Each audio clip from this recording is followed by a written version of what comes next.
warahmatullahi wabarakatuh.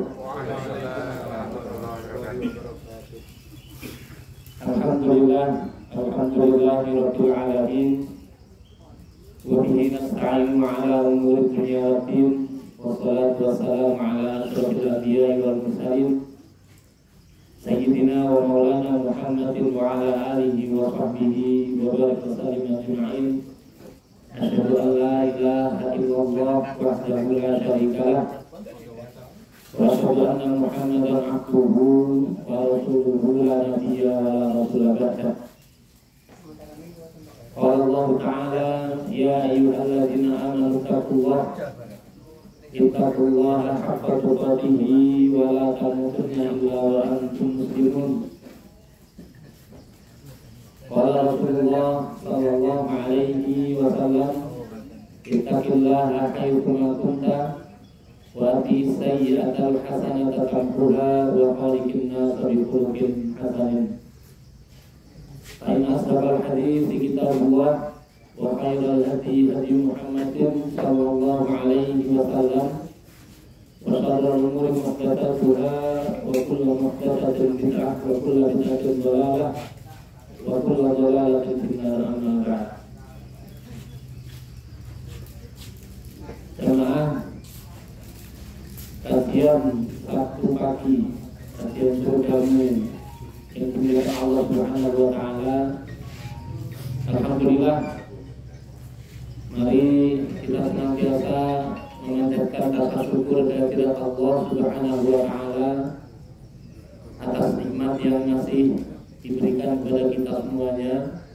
Di pagi hari ini kita bisa menghadiri majelis ilmu. Ini bukti ataupun tanda bahwasanya Allah masih sayang, Allah masih cinta kepada kita, yang kemudian memberikan kesempatan kepada kita untuk bisa meraup pahala sebanyak mungkin, mengambil faedah dari majelis-majelis ilmu. Salawat dan juga salam semoga tetap terlibat dan tercurah kepada baginda Rasulullah Muhammad sallallahu alaihi wasallam dan juga kepada seluruh keluarga, sahabat dan orang-orang yang menjadi pengikut setianya sampai hari akhir nanti. Dan yang dimuliakan Allah, kita insya Allah kembali akan mengkaji bersama-sama kitab Minhajul Qasidin, kitab yang ditulis oleh seorang ulama yang luar biasa, Ibnu Qudamah, yang merupakan mukhtasar ataupun ringkasan dari kitab Minhajul Qasidin yang ditulis oleh Imam Ibnu Jauzi, yang mana Imam Ibnu Jauzi ini meringkas dari kitab yang lebih besar lagi yang ditulis oleh Imam Al-Ghazali Hujjatul Islam, yaitu kitab Ihya Ulumuddin.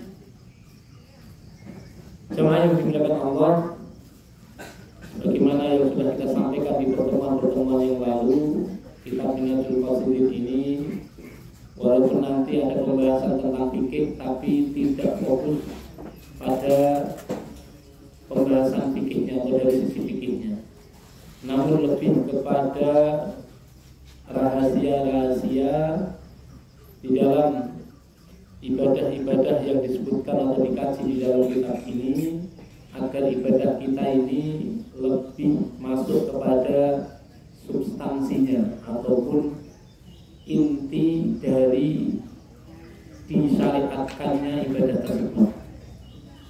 Kalau selama ini mungkin kita sudah sibuk mengkaji tentang bagaimana tata cara wudhu, tata cara sholat yang benar dari bacaan dan gerakan-gerakannya, maka kitab Minhajul Qasidin ini lebih kepada bagaimana wudhu kita ini tidak hanya membersihkan yang zahir, tapi juga membersihkan batin kita, membersihkan hati kita.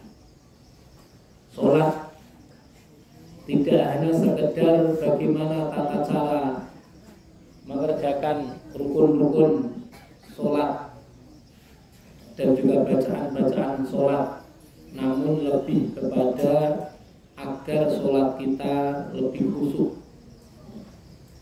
menghadirkan hati di dalam ibadah sholat kita.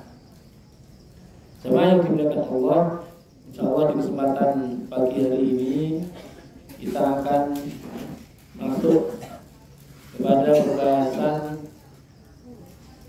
yang masih terkait dengan sholat dan rahasia-rahasianya. Di dalam kitab Minhajul Qasidin disebutkan satu pembahasan tentang bayan tafsiri ma yanbahi ayyahdura fil qalbi inda kulli ruknin wa syartin min amali sholat. Penjelasan secara terperinci terkait dengan dianjurkannya untuk menghadirkan hati di dalam setiap rukun dan syarat di antara ibadah atau gerakan-gerakan sholat. Nah, ini kan kita melaksanakan gerakan sholat itu ya, yang penting presisi sama sebagaimana yang dikerjakan oleh Rasulullah. Berdalil kepada sabda Nabi sallallahu kama ra'aitumuni usolli. Sholatlah kalian sebagaimana kalian melihatku sholat. Maka kita berupaya bagaimana takbiratul ihramnya yang benar, seperti apa kita lakukan, merujuk kepada hadis-hadis yang sahih terkait dengan hal itu. Bagaimana cara mengangkat tangannya, bagaimana cara meletakkan kedua tangan ketika berdiri, bagaimana gerakan ketika ruku, i'tidal, sujud dan lain sebagainya. Maka di dalam kitab Minhajul Qasidin disebutkan penjelasan terperinci agar kita lebih menghadirkan hati kita di dalam setiap gerakan, baik itu rukun ataupun syarat dari ibadah sholat kita. Wal musalli yanbaghi an yakuna rajiyan bi sholatihi at-thawab. Seorang yang sedang sholat atau orang yang sholat hendaknya selalu menghadirkan rasa roja, mengharap dengan sholatnya itu at-thawab, pahala. Maka ketika kita sholat, hadirkan hati kita untuk memiliki roja, pengharapan kepada Allah dengan sholat yang kita kerjakan itu pahala. Kita berharap, selalu berharap dengan sholat ini kita mendapatkan pahala dari Allah Subhanahu wa ta'ala. Kama yakhafu min taksirihi al-iqab, sebagaimana khawatirnya kita ketika tidak mengerjakan atau tidak sempurna dalam mengerjakan akan mendapatkan iqab atau hukuman. Jadi hadirkan hati kita ketika kita sholat. Kalau saya kerjakan sholat seperti ini, saya berharap Allah akan memberikan pahala yang sempurna untuk saya. Sebagaimana kita khawatir kalau sholat kita ini tidak mendatangkan pahala, namun sebaliknya mendatangkan hukuman ataupun azab dari Allah Subhanahu wa ta'ala, siksa dari Allah Subhanahu wa ta'ala. Ya. Jadi yang kita harapkan dari sholat kita ini ya pahala dari Allah. Hadirkan rasa itu dalam hati kita. Wa yanbaghi lil musalli an yahdura qalbahu inda kulli syai'in minas shalah, dan hendaknya orang yang sholat selalu menghadirkan hatinya di dalam setiap gerakan-gerakan dalam sholat. Fa idza sami'a nida al-mu'adzin, ketika dia mendengar seruan adzan, fal yumathil an-nida'a lil qiyamah wa yasmu yasmulu lil ijabah. Maka ketika mendengar suara adzan, anggap seruan adzan itu seperti seruan akan terjadi kiamat, seperti tiupan trompet siapa? Malaikat Israfil. Jadi kalau adzan itu langsung Pak, bersegera untuk menghadiri seruan itu. Anggap bahwasanya adalah seruan hari kiamat yang benar-benar akan mengakhiri kehidupan kita. Bentar lagi kehidupan ini akan berakhir. Maka bersegera kita untuk kemudian mempersiapkan diri kita, datang ke masjid, datang ke mushola untuk melaksanakan ibadah sholat. Wal yandur madza yujib wa bi ayyi badanin yahdur wa idza satara auratahu fal ya'lam anna al-murada min dzalika taghtiyati fadha'ihi badanihi anil khalaq. Maka hendaknya dia mempersiapkan diri dengan sebaik mungkin, menghadirkan tubuhnya, jasadnya ini untuk kemudian dipersiapkan melaksanakan ibadah sholat.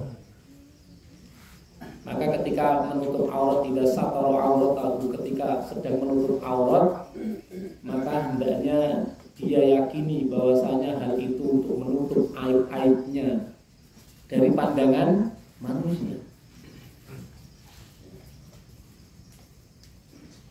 Jadi ketika kita menutup aurat itu ibarat kita sedang menutup aib kita. Orang kalau mau menutupi aib itu gimana caranya? Berusaha keras mungkin supaya aibnya, kejelekan dirinya tidak diketahui oleh orang lain. Sama ketika kita menutup aurat juga demikian. Jangan sampai aurat kita nampak oleh orang yang tidak boleh melihat aurat kita. Kalau dalam istilah fikihnya ajnabi, ajnabi itu orang asing. Nah, ini kalau kita bahas tentang aurat lagi, ibu-ibu nanti semakin makin hati-hati. Ya, mungkin semakin merasa berat juga. Karena kalau kita ikut mazhab Syafi'i, auratun nisa, ya, indal ajnabi, auratnya seorang perempuan di hadapan laki-laki yang bukan mahram itu kullu badani, seluruh tubuh, tidak ada pengecualian. Dengan mazhab Syafi'i nopo sinten Syafi'i niku seluruh tubuhnya itu aurat di hadapan laki-laki yang bukan mahram. Mahram itu siapa? Satu, kalau suami jelas sih karena halal karena pernikahan, ya, ayah kandung, ya, saudara kandung, paman, udah itu. Sepupu nggak masuk, ya, sepupu nggak masuk. Selain tiga golongan ini, ayah ke atas ya kakek, gitu ya, buyut sampai ke atas. Ya. Kemudian saudara kandung, anak laki-laki ya, anak laki-laki atau anak kandung. Ya. Kemudian paman, saudara laki-laki dari ibu ataupun ayah.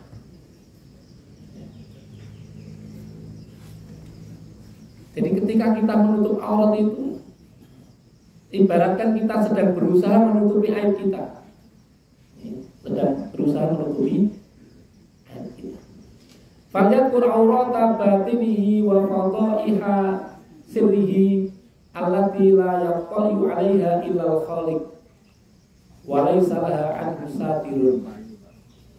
Maka hendaknya dia mengingat aurat dirinya atau aib dirinya ini yang bisa menutupi hanyalah Allah Subhanahu wa ta'ala.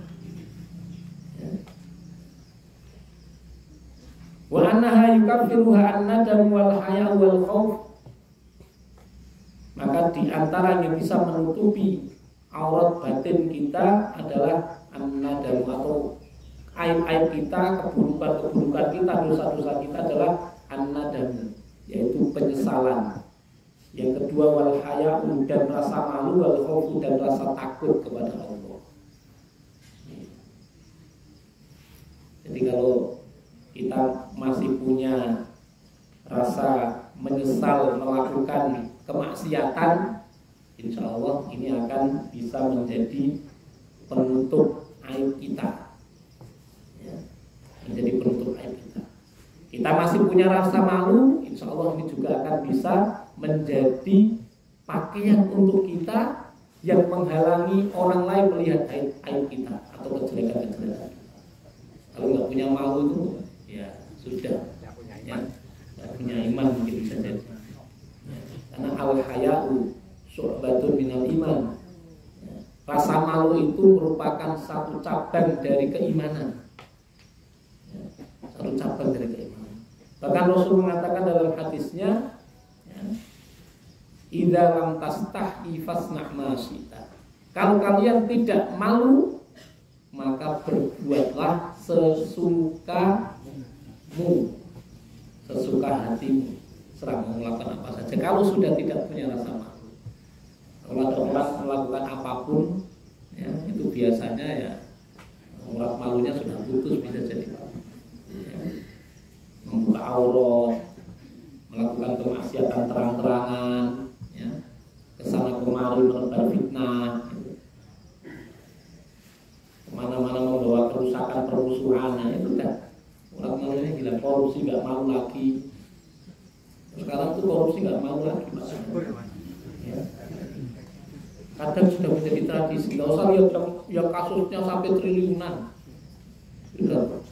Yang kecil-kecil saja, yang tingkat, mohon maaf, kadang tingkat RT, RW, kelurahan, itu korupsi itu kadang sudah menjadi hal yang lumrah.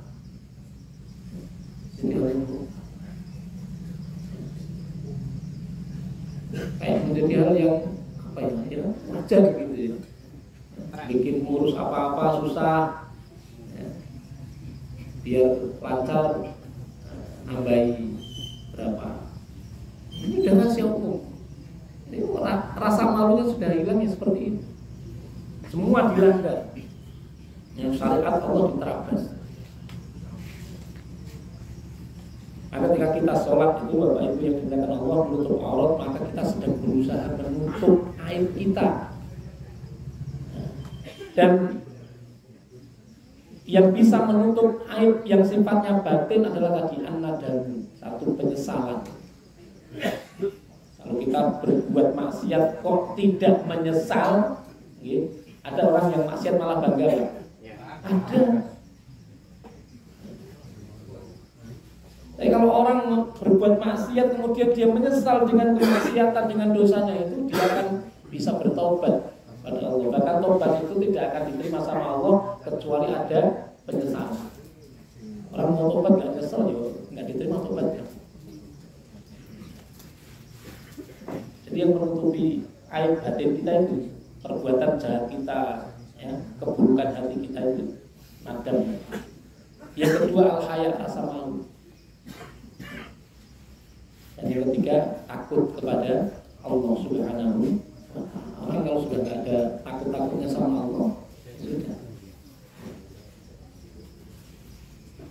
Bukannya nanti bertentangan dengan kita itu punya rasa cinta kepada Allah, ya, rasa cinta, rasa takut, satu lagi roja, pengharapan kepada Allah itu harus hadir bersamaan di dalam hati kita, Pak, dalam melaksanakan ibadah.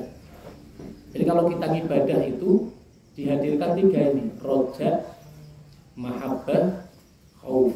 Mengharap hanya kepada Allah, kemudian cinta kepada Allah, dan yang ketiga khauf, takut hanya kepada Allah. Karena kalau orang ibadah itu cuma roja saja, berharap saja, ya, itu nanti dia tidak peduli dengan kesalahan-kesalahan yang dia lakukan dengan ibadah. Oh, saya sholat ini ya, saya mengharapkan pahala dari Allah. Dia kan nggak akan ngurusi, nggak akan peduli dengan syarat ibadah itu sah atau tidak. Ya. Orang yang mahabbah saja, cinta saja sama Allah nanti akan melakukan hal-hal yang itu di luar syariat. Karena nanti dalilnya apa? Dalilnya yang penting kan menghadirkan rasa cinta. Kalau ibadah itu menghadirkan rasa cinta, maka ya sudah. Ya. Nggak peduli ini ada dalilnya atau tidak. Karena banyak kita temui, mohon maaf ya, orang ibadah dengan cara-cara yang tidak dibenarkan, nggak ada dalilnya. Ada yang ibadah dengan nari-nari, ada yang nyanyi-nyanyi kan. Saya takarub kepada Allah, saya mendekatkan diri kepada Allah. Kenapa nggak dengan sholat? Kenapa nggak dengan puasa? Kenapa harus dengan kan yang penting cinta sama Allah. Saya melakukan ini mendatangkan rasa cinta saya kepada Allah. Nah, ini kalau orang dalilnya hanya mahabbah saja, cinta saja. Ada juga orang yang ibadah itu cuma rasa takut saja, Pak. Kalau rasa takut saja yang dihadirkan, dia akan sangat sangat ribet ketika melaksanakan ibadah. Khawatir dia misalnya, mohon maaf, orang yang takut ketika takbiratul ihram Allah itu nanti harus antara ucapan dengan batin harus klik dulu. Kalau belum klik belum masuk ke sholat. Allah terus saya gitu. Tapi nanti giliran imamnya rukuk langsung Allah.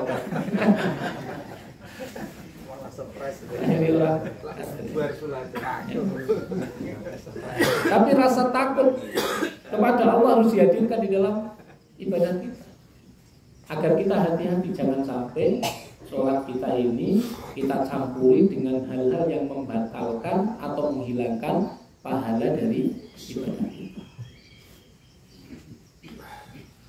Ini jadi nadar, khayat. Berikutnya wa idza istaqbala al-qiblah, dan ketika menghadap kiblat faqad sarrafa wajhahu 'anil jihati ila jihati baitillah. Ketika dia menghadapkan wajahnya ke kiblat, maka dia sedang mengalihkan semua pandangan, semua arah ditujukan hanya kepada arah Baitullah, rumahnya Allah Subhanahu wa ta'ala. Fasarfu qalbi ila Allah ta'ala aula min dzalik, maka mengalihkan pandangan hanya kepada Allah dengan hatinya itu lebih diutamakan dibandingkan dengan hanya badannya saja yang menghadap arah kiblat. Paham betul Pak maksudnya? Jadi jangan sampai ini tubuh kita ini, ya, jasad kita ini sudah menghadap kiblat, tapi hati kita masih kemana-mana. Hati kita juga harus dihadirkan, dihadapkan kepada Allah.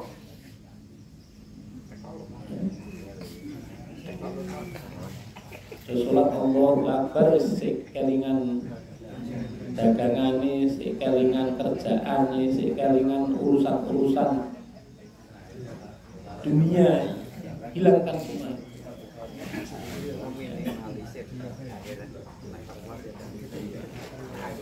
Ini sebenarnya jawaban fenomena yang sekarang terjadi. Banyak orang sholat itu nggak khusyuk itu ya. Jawabannya benar salah satunya ini. Hatinya itu nggak hadir, nggak dihadapkan kepada Allah, sehingga sholatnya nggak khusyuk. Sudah dengar iqomat itu masih ngobrol. Harusnya kan kalau sudah iqomat itu kan sudah ini seruan untuk kita tinggalkan semua urusan dunia. Pikiran-pikiran terkait dengan urusan dunia tinggalkan semua, ditanggalkan semua. Ya. Bahkan misalnya kita menjadi pejabat, ya tanggalkan dulu itu jabatannya. Kita punya banyak gelar, ketika mau sholat tinggalkan dulu gelarnya, karena sholat gak butuh gelar, gak butuh jabatan. Dengan profesor doktor kalau datangnya telat ya di belakang, Nggak boleh terus, saya profesor doktor ini, profesor doktor dalam ilmu hadis, bisa dalam ilmu Quran, saya posisi harus paling depan. Ya kalau datangnya nggak telat, kalau datang telat itu tetap di belakang. Tanggalkan semua. Hadirkan hati kita ya, kepada Allah Subhanahu wa taala. Fakama annahu la yatawajjahu ila jihatil bait illa bil insirafi an ghairiha kadzalikal qalbu la yansarif ila Allah taala illa bil insiraf amma siwa.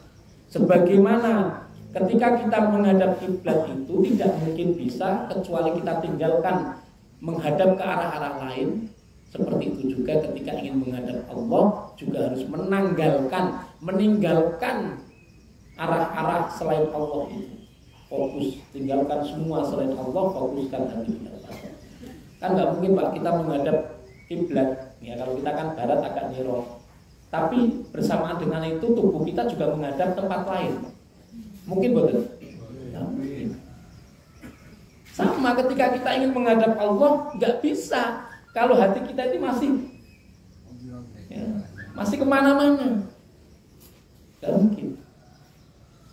Nah, sholat itu harus demikian. Jadi mohon maaf selama ini yang mungkin termasuk saya yang sholat itu yang diingat hanya gerakannya saja, hanya bacaannya saja, belum menghadirkan hati mulai saat ini. Itu yang diminta Allah, hadirkan hati kita. Hadirkan hati kita. Hadapkan betul-betul hati kita hanya kepada Allah.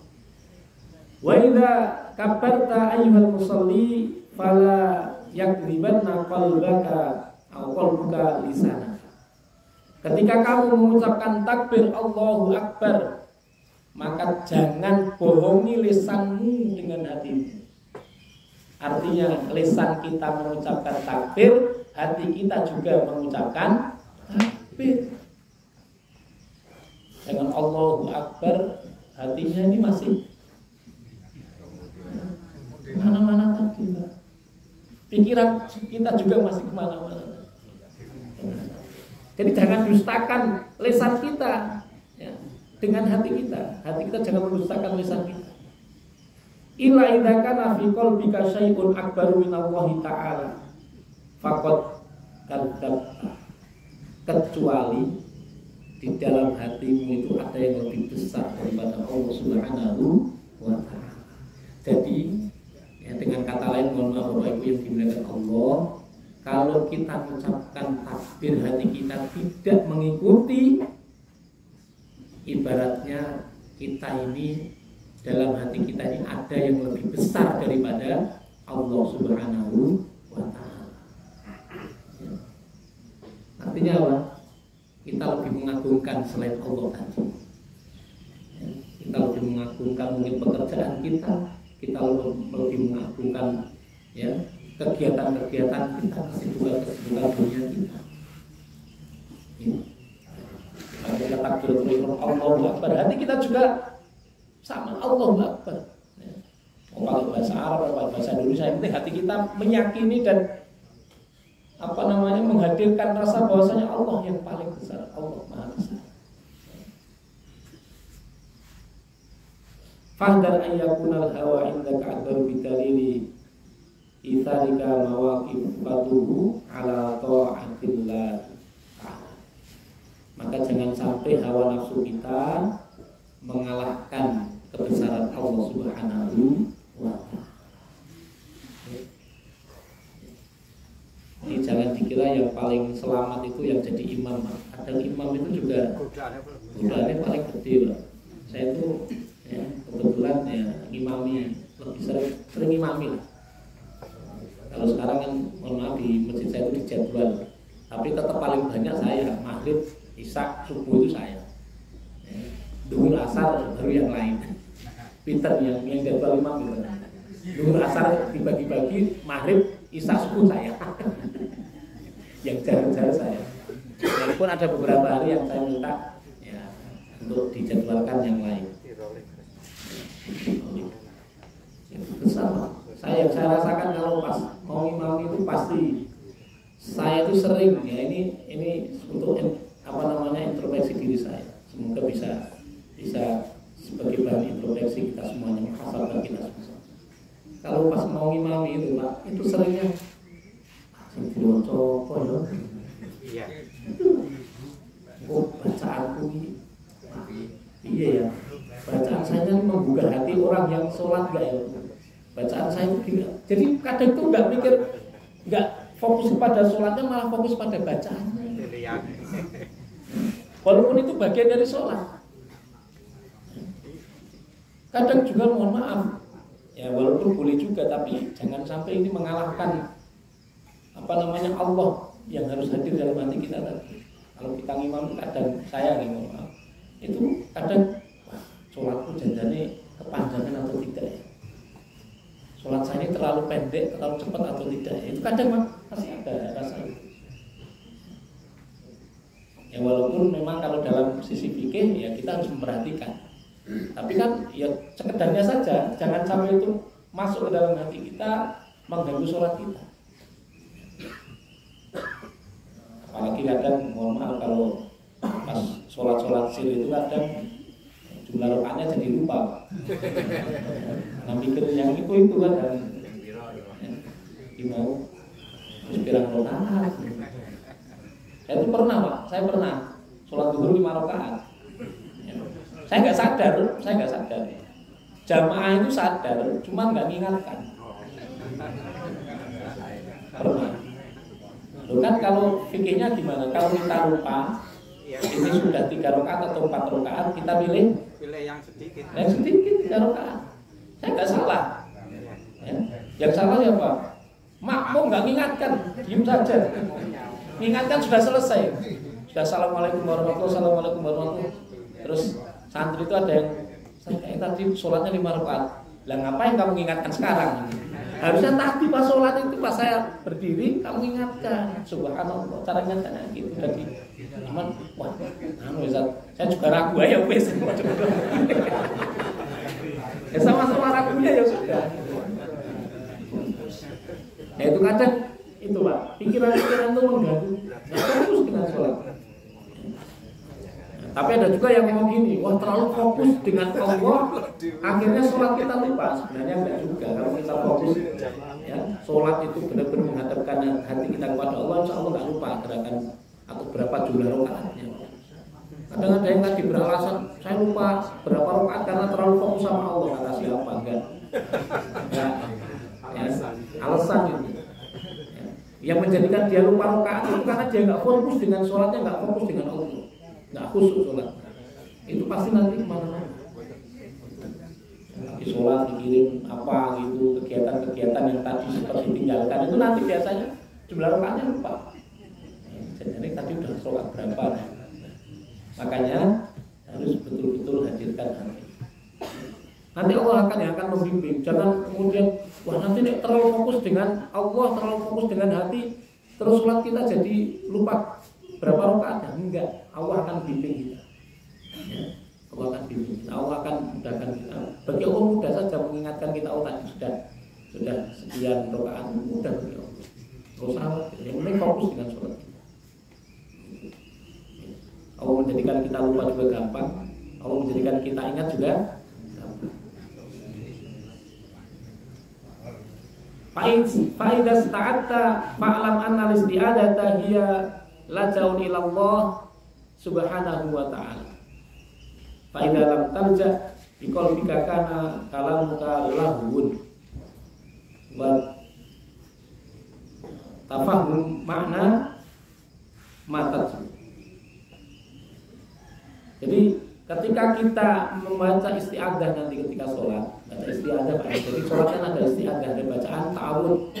A'udzubillahi minasyaitonirrajim.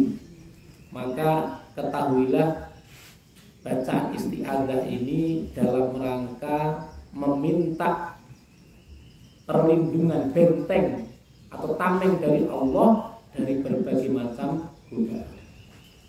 Dari berbagai macam godaan.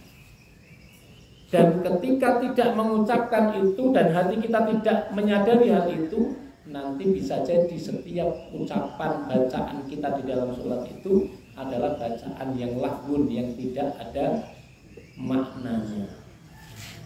Ini baca ta'awudz itu juga harus sadar.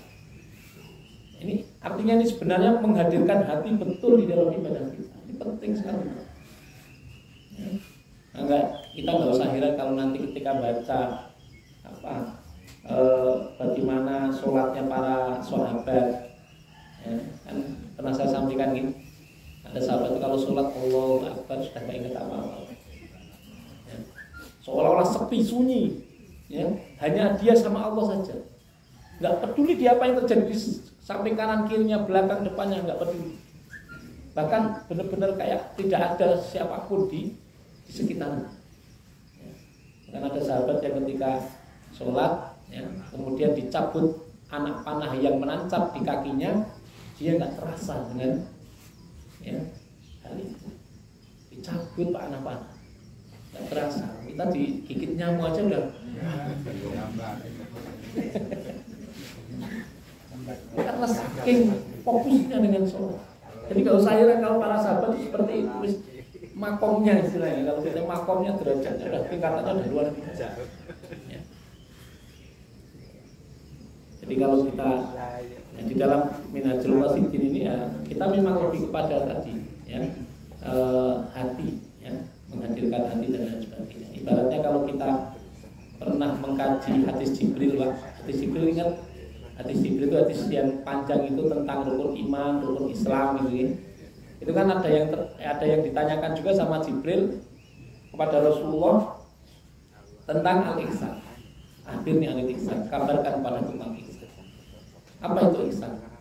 Kata Nabi Muhammad, anta budallah ka'annaka tarahu fa illam takun tarahu fa innahu yaraka.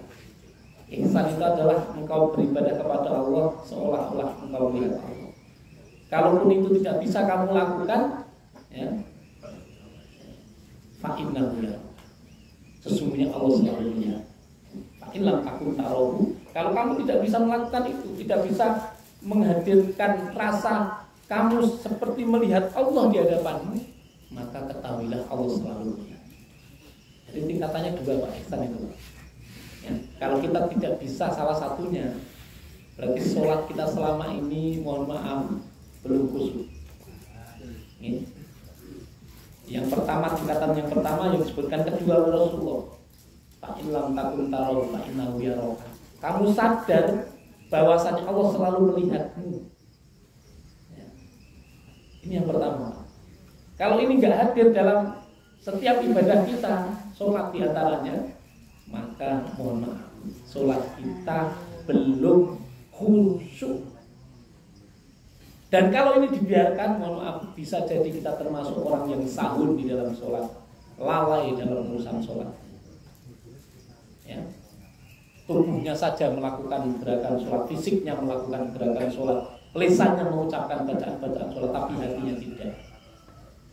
Itu kan mohon maaf, janjane rotok podo kalian tiang-tiang munafik. Podo karo munafik. Orang munafik itu apa? Dohirnya, ucapannya, bahkan dalam banyak dalil disebutkan ucapannya itu lebih halus dibandingkan dengan orang mukmin yang sungguh-sungguh mukmin. Lambene ini halus tenan, manisnya luar biasa. Bahkan tubuhnya ini bikin kita takjub kadang. Orang yang tinggi besar mungkin perawakannya pokoknya jadi sepeda mukmin tenan gitu, secara dohir, tapi hatinya. Tapi hatinya. Jadi kan mungkin baca cerita di Sirah, tokoh munafik zaman Nabi siapa? Abdullah bin Ubay. Abdullah bin Ubay. Itu tokohnya munafik, pentolani munafik. Pimpinan pusatnya munafik itu. Tapi kalau duduk hadir di majelisnya Rasulullah itu kakinya itu nempel di kakinya Rasulullah.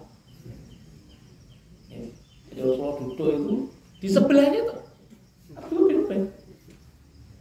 Nempel kakinya dengan kaki Rasulullah. Bayangkan kalau secara dohir berarti orang ini sangat dekat dengan Rasulullah. Fisiknya, tapi hatinya jauh sekali. Kufur bahkan terhadap apa yang dibawa oleh Rasulullah SAW. Nah, cuma yang dimuliakan Allah. Nah, kalau kita baca ta'awun maka hadirkan hati kita.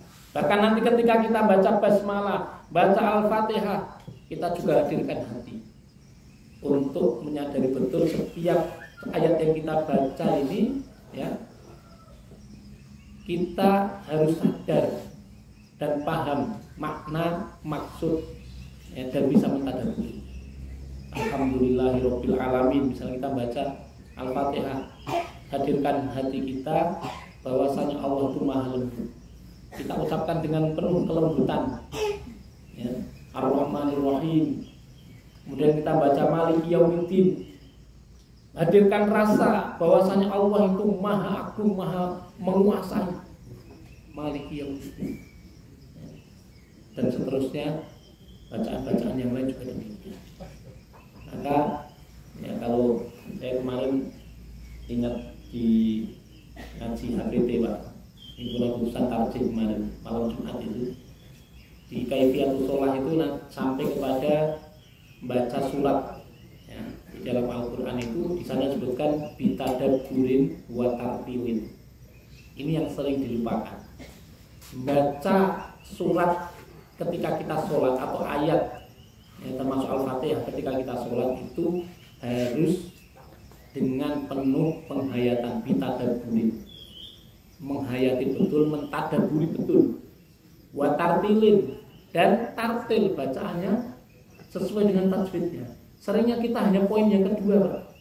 Tartilnya yang kita kuatkan betul, tapi lupa dengan tadaburnya. Ikut kajian taksim di sana, Al-Fatihah, taksim Al-Fatihah luar biasa, ya, sampai per hurufnya, per sifat hurufnya bagus nggak? Bagus, tapi jangan lupakan sisi tadaburnya, ya. Jangan lupakan sisi tadabur. Ketika kita sudah tartil bacanya, tadaburnya juga harus mengikuti di belakangnya ketika kita sholat. Jadi jangan berhenti hanya taksim saja, ya. Baca itu taksim itu tingkatan yang paling awal, Pak. Kalau kita belajar Quran itu kan tingkatan paling awal adalah taksim, ya. Ya, cara baca dulu itu termasuk taksim itu. Nanti masuk ke berikutnya itu apa? Tafhim, kan? Memahami, tafsir, bahkan tadabbur. Jadi jangan hanya sekedar bacanya bagus, sesuai dengan makhrajnya, sesuai dengan sifat-sifat hurufnya. Dan itu memang harus dipelajari, tapi jangan berhenti di situ saja. Nanti belajar lagu-lagu biar suaranya bagus, dengan enak, boleh, ya, tapi itu dalam rangka untuk semakin melembutkan hati kita untuk mentadabburi Al-Quran. Kadang bahkan sampai hafal ini lagu Bayati, ini Nahawan, ini Hijaz, ini apa namanya Sika, ini Soba, ini lagu apa namanya Jiharka. Hafal sampai hafal, ada kayak gini tuh Bayati, ada kayak gini Nahawan, ini Jiharka, dan tapi lupa dengan tadaburnya. Jangan sampai. Kita memang harus mempelajari itu semua, tapi jangan berhenti di situ. Sama seperti orang menghafal Quran, Pak. Orang kalau cuma hafal Quran, ya, tapi tidak tahu maknanya, tidak memahami isi dari Al-Quran, sama seperti jenengan hafal kamus bahasa Inggris, ya, atau hafal lagu bahasa Inggris, ini orang ngerti artinya. Ya. Anak-anak sekarang kan banyak ya, anak kecil gitu, gara-gara lihat di TikTok, gara-gara lihat di YouTube, gara-gara lihat di sosmed, hafal Pak lagu-lagu bahasa asing itu. Ya, tapi coba tanya artinya apa sih? Ya. Yang kemarin viral tuh top itu kan viral anak-anak tuh nyanyi kemana-mana top di top apa tuh nggak tahu. Tanya artinya apa sih? Nggak tahu, nggak paham.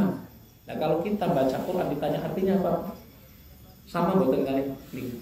Hampir sama. Roto, nggak sama persis gitu. Karena kita baca Quran saja walaupun nggak tahu artinya tetap ada nilai ibadahnya. Tapi hampir sama secara dari satu sisi. Maka jangan sampai apa yang kita baca dari Al-Quran itu kita tidak tahu artinya atau maknanya. Sama ketika kita sholat juga demikian. Bapak Ibu yang dimuliakan Allah, mohon maaf karena waktunya sudah jam 7 sepertinya, lebih bahkan. Ya. Mungkin kita cukupkan dulu kajian kita. Nah, insya Allah kita akan lanjutkan di 36 hari berikutnya. 36 hari nanti ke depan. Semoga belum itulah kali. Insya Allah tetap kita akan mengkaji kitab Minhajul Qasidin. Ya. Jadi agar kita lebih memperhatikan hati kita dibandingkan dengan hanya sekedar dohirnya saja. Dohir tetap diperhatikan, tapi batin jangan dilupakan. Semoga bermanfaat. Astagfirullahaladzim wa lakum wa lisa'iril muslimin fil jabir. Assalamualaikum warahmatullahi wabarakatuh. MC-nya sambil lupa.